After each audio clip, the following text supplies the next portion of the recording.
Perfect. Well, thank you very much for the opportunity to speak. I'm a replacement speaker for the Extrodes talk, so appreciate the invitation on such short notice. I'll be talking about some applications our lab at Lehigh University is doing, kind of the intersection of engineering and medicine, and hoping from this talk this could lead to future collaborations between industry and academia to engineer to improve clinical outcomes. So the title of my talk is Epidermal Electronics for Digital Therapeutic and Companion Digital Diagnostic Applications. So I want to talk a little bit about our lab at Lehigh University.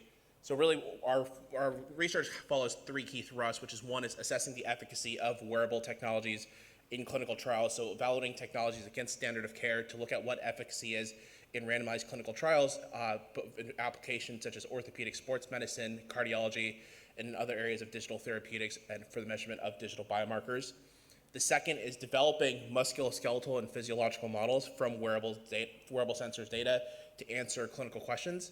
And the third is engineering medical devices with an emphasis on scalability, translation, and commercialization, specifically with a focus on deployment efforts for lower and middle income countries globally, where there's a lack of access to healthcare, and also to address these issues of the social determinants of health, where digital health technologies can play a role.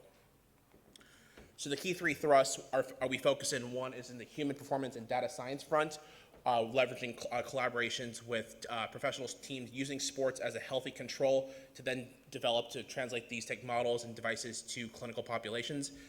The next area is in the smart hospitals. Our overarching goal for this is recapitulating the same ICU grade vitals in a non-invasive and unobtrusive manner. For example, to make the NICU, the neonatal ICU, or the pediatric ICU wireless to reduce nurse burden, but also improve patient outcomes from a long-term perspective. And the third area is the area of functional biomaterials. How can we develop epidermal electronics for applications such as wound healing? I want to take a step back and start with addressing what the clinical need is. So for our lab, we always look at what's the unmet clinical need that drives engineering efforts today. So towards that end, I want to talk about medical monitoring today, and I want to look at patient populations across an entire age spectrum, starting with from neonates all the way to the elderly population. And so if you look at the commonality among these pictures is these patient populations are encumbered by wires. These wired systems pose complications, prevent patients from turning into hospital beds. Additionally, a lot of conventional electrodes and adhesives used today end up causing something that's called medical adhesive related skin injuries. For example, in neonates that have wired electrodes, we see skin injuries in these populations up to the age of 7, oftentimes a lot more, and these pose significant detrimental issues for the neonates, but also in the parents, knowing that the interaction between the mother and the child is imperative, and there's been clinical data to show that the bonding of the child to the mother is imperative for long-term care and improved outcomes, otherwise referred to as kangaroo mother care. The same thing can be true with children, adults, and even the elderly. So there's a need for wearable technologies that can recapitulate a lot of the same vitals that are being measured through wired systems, but do so in an unobtrusive and non-invasive manner. Next, if we want to look at medical monitoring in lower and middle income countries, where there's a lack of access to healthcare and there's a need for such wearable technologies to address this divide. So this is an image from a medical trip I was on in Cebu in the Philippines with a neonate undergoing cleft lip, cleft palate surgery. This was in February of this year.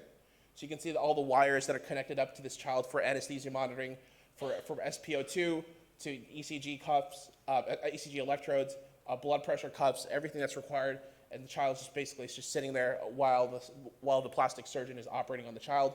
But what if we can have a future in the ICU that's wireless, then unobtrusive, where the parents can interact with the child, where we have reusable electrodes or wearable sensors with skin-friendly adhesives that conform to the irregular topography of the skin, that gentle skin of the neonate, but can also be translated not just from the neonate, but also to elderly populations.